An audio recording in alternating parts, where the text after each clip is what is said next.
Hi, Gene here with today's thought, reporting once again or giving my thoughts again from New York. I'm in New York for the week, visiting friends. Maybe I should talk about New York one of these days when I'm here. It's you know how it is. You live in a place I lived in New York for 40 years till I moved to Tennessee about 3 years ago, and it's like I guess the myth of the frog in boiling water, where you raise the water 1 degree at a time, and the frog doesn't notice and boils to death. That's actually not true, but the principle is that is true. If you live in a city and you just see it going downhill little by little, day by day, you really don't. Maybe you don't notice. I mean, for me, it took a long time. You'd see one homeless person on the street, then another, and it got to a point where I had to leave.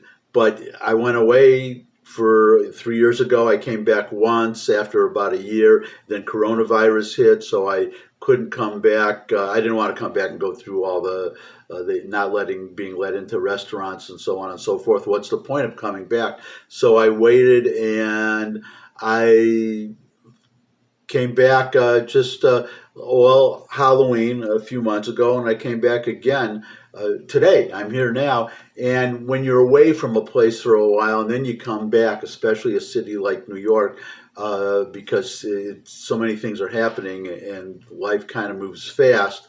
It's a faster pace. You have to know be here to know what I'm talking about.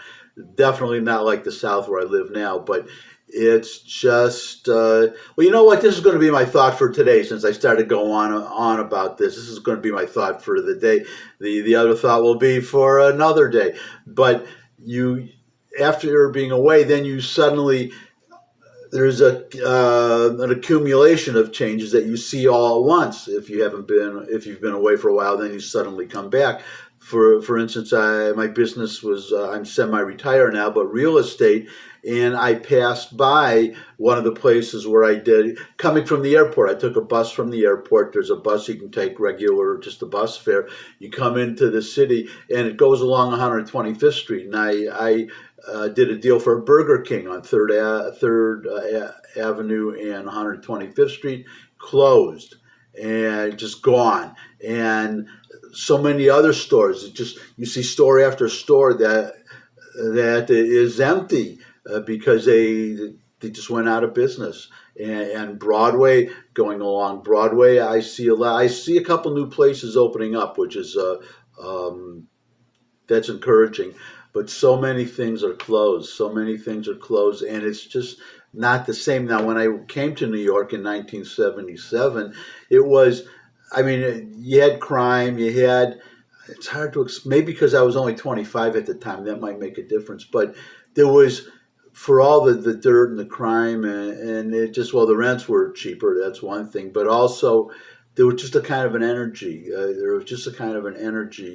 In the air, and I stayed with some people that lived around the block from CBGB, the famous punk rock place. So you had the whole new wave scene, and you had the village was only a few blocks away. My first walk into the village, and there was just so many people, and it was just bustling and. I just can't explain it. There was just a certain energy that was there of people doing things, and especially art and music and performances and just.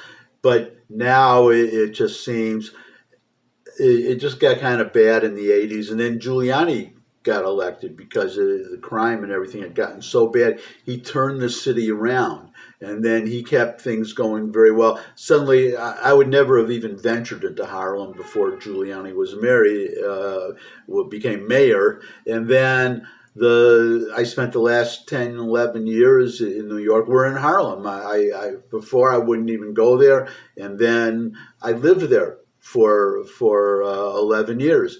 Because he made the city safe, he cleaned up Times Square. I could just go on, and Bloomberg came after him, and he kept the same policies, the tradition. The city ran well for the first time in all the time I'd been here, but then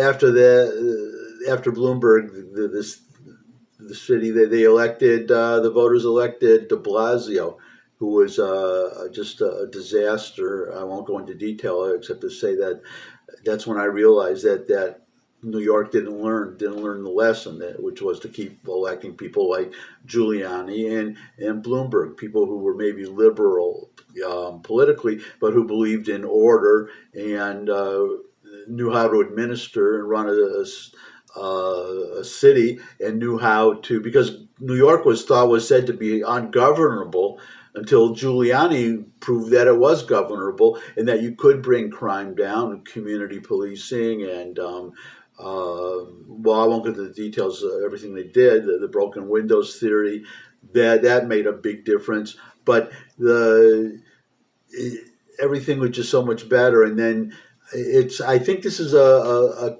character flaw of liberals, that they think that they just believe that their philosophy is best. So they'll screw up a city, and then if it gets bad enough, people will vote for the Republican, and will clean everything up, and they'll say, okay, everything is okay now. Now we can govern the way we were before, and everything's going to work out fine. And it doesn't. It just goes back downhill to the way it was. And that's what happened in New York. Only what's different this time is, well, I'm an example, is that the people started to leave. People are just leaving the city, and now you have the ability, which you didn't have even 10 years ago, of working remotely. And then because of coronavirus, people got into the habit of working remotely, so the office buildings are half empty, or maybe three quarters empty just now. But anyways, people aren't coming into the city, so the offices are being abandoned. So the landlords are not collecting rent, and every day there's a magazine called the Real Deal. The Real Deal. It's a kind of a trade magazine for people in commercial real estate, and well, not commercial, for real estate brokers, residential, commercial, whatever. But you read. Every time I just get I don't have a subscription, but I get in my inbox, my email, I get articles every so often. I get a news feed maybe every day, and story after story of landlords, these big companies defaulting on their mortgage payments because they're not collecting the rent and they can't make the mortgage payments, and so the buildings are maybe they'll be abandoned too. And then they came up with the idea, which is actually a good one because there's a housing shortage here, to turn these office buildings into housing, into condos and apartments. And the state government in Albany, the capital, they voted it down. They don't even live. Most of those people, they don't even live in Manhattan. They live upstate or whatever. They don't know what's going on, and they voted it down. Just all these insane policies. And what I'm getting at is, so people like me, we leave the city. The people who would have otherwise and did in the past vote for a Republican to come in and clean things up, they just like me gave up and they just left. So you have only far left Democrats here, and they will just keep voting for Democrats again and again. And I really think that this could be it could be Detroit all over again. That's why I left, because I recognize the signs, because it just so happens I was born in Detroit. I grew up in Detroit. I left when I was 25, 1977, moved to New York because I had no future in Detroit that I could see, and things were just getting really bad, and the crime and everything. So I just left, and then I left New York, and just crossing my fingers that Tennessee holds out, because you start to see little signs of, mostly in places like Starbucks, where you see somebody with a name badge, a badge, the employee's name.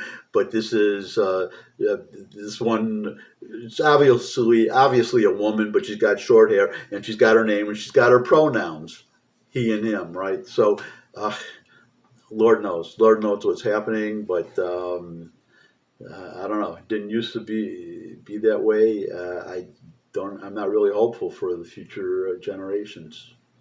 But what happened, I guess. So that's my thought for today. Thanks for stopping by and listening to me rant. This impromptu thought. It wasn't what I had planned to talk about, but um, there it is. Thanks for stopping by. If you could subscribe, that would really be great. Would love to see you all again.